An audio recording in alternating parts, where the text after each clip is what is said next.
दोस्तों, स्वागत है आप सबका इस वीडियो में। इंसानों ने अपनी जान बचाने के लिए और अपना पेट भरने के लिए जब से जानवरों का शिकार करना सीखा है, तब से इंसानों को सबसे ज्यादा सत्ता और ताकत की चाह रही है। दुनिया का लगभग हर लीडर ये चाहता है कि उसका साम्राज्य सबसे बड़ा, सबसे विशाल और सबसे ताकतवर हो। रोमन साम्राज्य से लेकर ऑटोमन साम्राज्य तक, अलेक्जेंडर द ग्रेट से लेकर जंगीज खान तक, ब्रिटिश एम्पायर और हिटलर जैसे कई लीडर्स ने अपने साम्राज्य को सबसे ताकतवर और सबसे विशाल बनाने के लिए कोई कसर नहीं छोड़ी। अनगिनत राजा महाराजा और डिक्टेटर्स आए और गए, अनगिनत साम्राज्यों पर अनगिनत आक्रमण भी हुए और इन देशों के अनगिनत लीडर्स भी बदले। लेकिन आज दुनिया बदल गई है, नए कायदे कानून आ गए हैं। आज दुनिया में कुछ देश बहुत कमजोर है, उन पर जब भी किसी ताकतवर देश का जी चाहे हमला करके कब्जा कर सकता है। लेकिन दुनिया में कुछ ऐसे भी देश हैं जिन पर हमला करने में बड़े बड़े देशों को भी सोचना पड़ता है,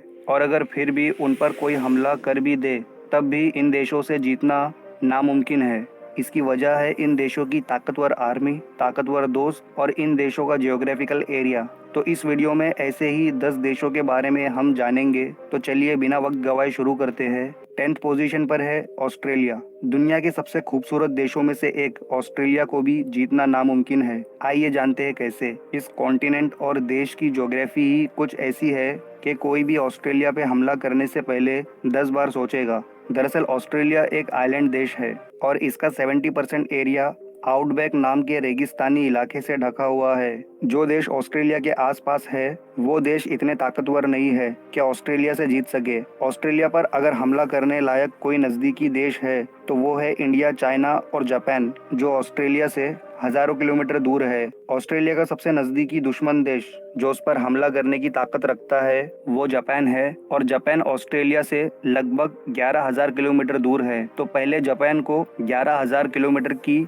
समुद्री दूरी पार करनी होगी, और अगर उनकी आर्मी ऑस्ट्रेलिया पहुंच भी जाए तो इस देश के लोगों तक पहुंचने के लिए उन्हें कई हजारों किलोमीटर तक फैले हुए रेगिस्तान को पार करना होगा। ऑस्ट्रेलिया की लगभग 98% पॉपुलेशन समुद्र के किनारे बने हुए शहरों में रहती है और बीच का ऑस्ट्रेलिया एकदम खाली पड़ा है, जो कि हजारों किलोमीटर का रेगिस्तान और जंगलों वाला इलाका है। इसमें कहां कहां पर ऑस्ट्रेलियन आर्मी बेसेस बने हुए हैं ये कोई नहीं जानता। यही कारण है जापान ने वर्ल्ड वॉर 2 के समय ऑस्ट्रेलिया पर हमला करने से पहले कई बार सोचा और अंत में ऑस्ट्रेलिया को बिना हमला किए ऐसे ही छोड़ दिया।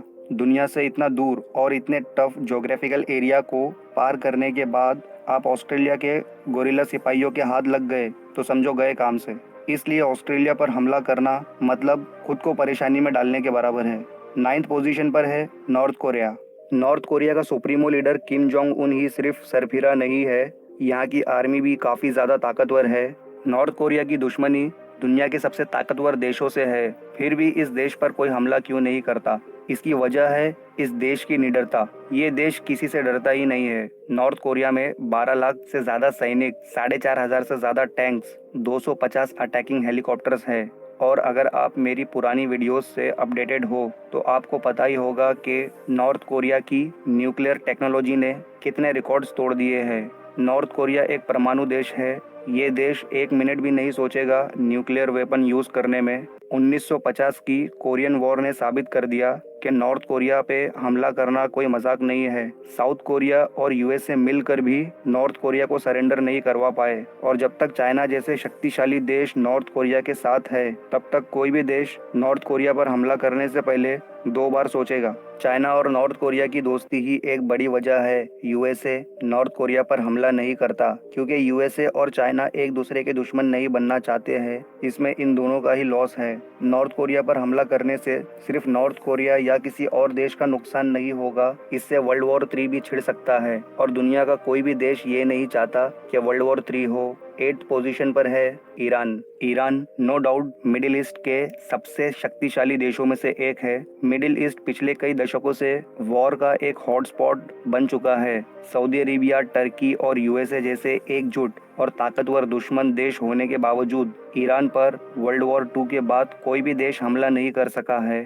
इसका सबसे बड़ा कारण है ईरान की ज्योग्राफिक लोकेशन, जो किसी भी दुश्मन देश को ईरान पर हमला करने से पहले 10 बार सोचने पर मजबूर कर देगी। ईरान चारों तरफ से विशाल पहाड़ों से घिरा हुआ है और इन पहाड़ों में हजारों सिपाही बंकर्स में छुपकर ईरान की रक्षा करते हैं और अपने देशवासियों को आने वाले खतरे से आगाह करते हैं।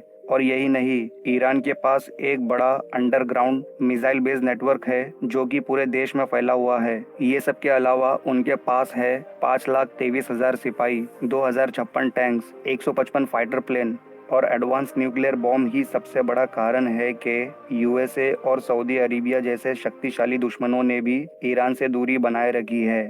7th पोजीशन पर है स्विट्जरलैंड, दुनिया के सबसे खूबसूरत देशों में से एक। वैसे तो स्विट्जरलैंड ने आज तक किसी भी लड़ाई में हिस्सा नहीं लिया। इतिहास की किताबों में स्विट्जरलैंड को एक न्यूट्रल देश के तौर पर डिस्क्राइब किया गया है। शायद यही रीजन है यूएन के हर डिपार्टमेंट के हेडक्वार्टर्स स्विट्जरलैंड में ही बने हुए हैं।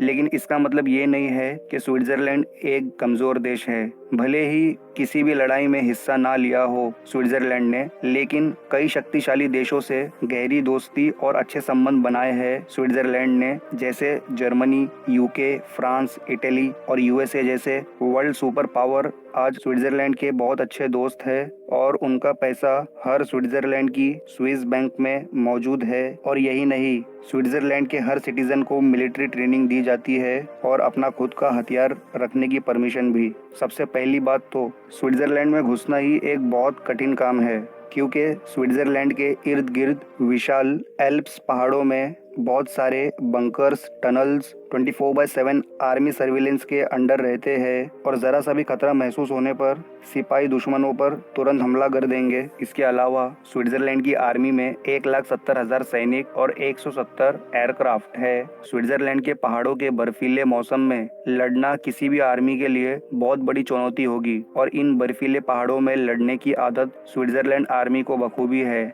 6th पोजीशन पर है कनाडा, दुनिया का दूसरा सबसे बड़ा देश है कनाडा। इसकी आर्मी में लगभग 1 लाख सैनिक है। कनाडा को अपनी सुरक्षा के लिए आर्मी की जरूरत नहीं पड़ती, क्योंकि कनाडा के पास 2 बड़े एडवांटेजेस है। पहला, कनाडा का क्लाइमेट और दूसरा, कनाडा का पड़ोसी देश यूएसए। दुश्मन को कनाडा पर हमला करने के लिए यहाँ के जंगलों और बर्फीले मौसम में चलने वाली हवाएं और कमर तक आने वाली बर्फ का सामना करना होगा। वैसे कनाडा 3 तरफ से महासागरों से घिरा हुआ है और एक तरफ से यूएसए है, कनाडा का पड़ोसी देश, जिससे कनाडा के संबंध बहुत ही अच्छे और गहरे हैं। किसी भी देश को कनाडा पर हमला करने से पहले यूएसए से निपटना होगा, जो कि बहुत मुश्किल है। 5th पोजीशन पर है इजराइल। इजराइल मिडिल ईस्ट का एक बहुत छोटा सा देश है और अपने आसपास के सभी देशों से इसकी दुश्मनी भी है। फिर भी अब तक इस पर कोई देश कब्जा करने में कामयाब क्यों नहीं हुआ? इसकी वजह है इजराइल की आर्मी वेल इक्विप्ड है लेटेस्ट हथियारों से।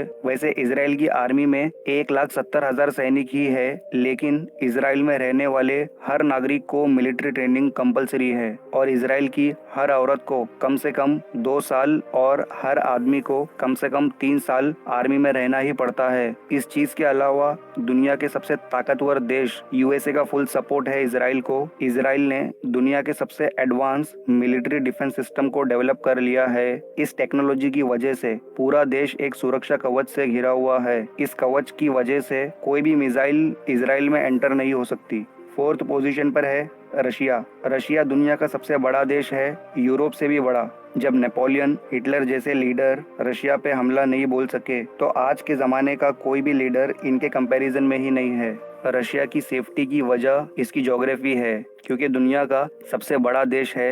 इसकी ज्यादातर जमीन पहाड़ों, जंगलों और बर्फों से घिरी हुई है। वर्ल्ड वॉर 2 के वक्त नाजियों ने रशिया पर हमले के बाद रशियन आर्मी उनसे लड़ी नहीं बल्कि पीछे हटती गई, क्योंकि वो जानते थे हिटलर की आर्मी उनके इतने बड़े देश को पार करते हुए जीत नहीं पाएंगे, बल्कि उनके बहुत से सैनिक ठंड की वजह से मर जाएंगे और नाजियों को पीछे हटना ही पड़ेगा। और ऐसा हुआ भी। इस वक्त रशिया दुनिया का दूसरा सबसे ताकतवर देश है और दुनिया के सबसे ज्यादा न्यूक्लियर वेपन्स भी रशिया के पास ही है, तो इसलिए रशिया से जीतना लगभग नामुमकिन है। 3rd पोजीशन पर है नेपाल। नेपाल के पास ना ही बहुत बड़ी सेना है, ना कोई वेल इक्विप्ड एयरफोर्स और ना ही कोई टैंक, लेकिन तब भी नेपाल पर हमला बोल पाना कोई आसान काम नहीं है। दरअसल नेपाल चारों तरफ से हिमालय पहाड़ों से घिरा हुआ है और ये पहाड़ कोई मामूली पहाड़ नहीं है, बल्कि दुनिया के सबसे ऊंचे ऊंचे पहाड़ हैं, जिन पर टैंक्स का चढ़ना लगभग नामुमकिन है। नेपाल की ज्योग्राफी किसी भी सेना के लिए बहुत बड़ी रुकावट साबित होगी। नेपाल का बॉर्डर दो देशों से मिलता है, इंडिया और चाइना। ये दोनों भी पावरफुल देश है और इन दोनों पड़ोसी देशों के साथ नेपाल के काफी अच्छे संबंध है कई वर्षों से। नेपाल के अच्छे रिलेशन सिर्फ इंडिया और चाइना से ही नहीं बल्कि UK, France, Germany, Japan, Malaysia और यूएसए इन देशों के साथ भी अच्छे रिलेशन है। बहुत टफ ज्योग्राफी और पावरफुल देशों के सपोर्ट के अलावा नेपाल की आर्मी में 95,000 सैनिक है। नेपाल के गोरखा सैनिकों को दुनिया के सबसे फियरलेस निडर सैनिक कहा जाता है। अगर आप इतिहास में देखोगे तो अंग्रेजों ने नेपाल पर कब्जा जमाने की कोशिश की भी थी पर कामयाब नहीं हो पाए थे।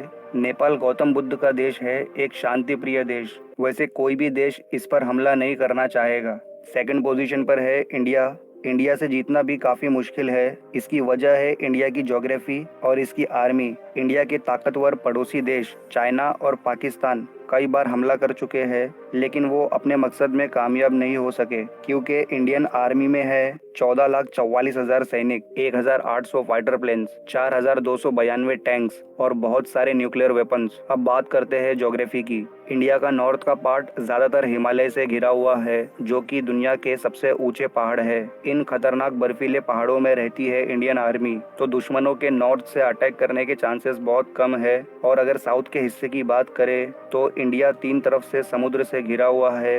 अगर समुद्र से कोई हमला भी करे तो 285 ships, 10 destroyers, 16 submarines equipped with nuclear missiles और एयरक्राफ्ट कैरियर वाली नेवी से जीतना लगभग नामुमकिन है।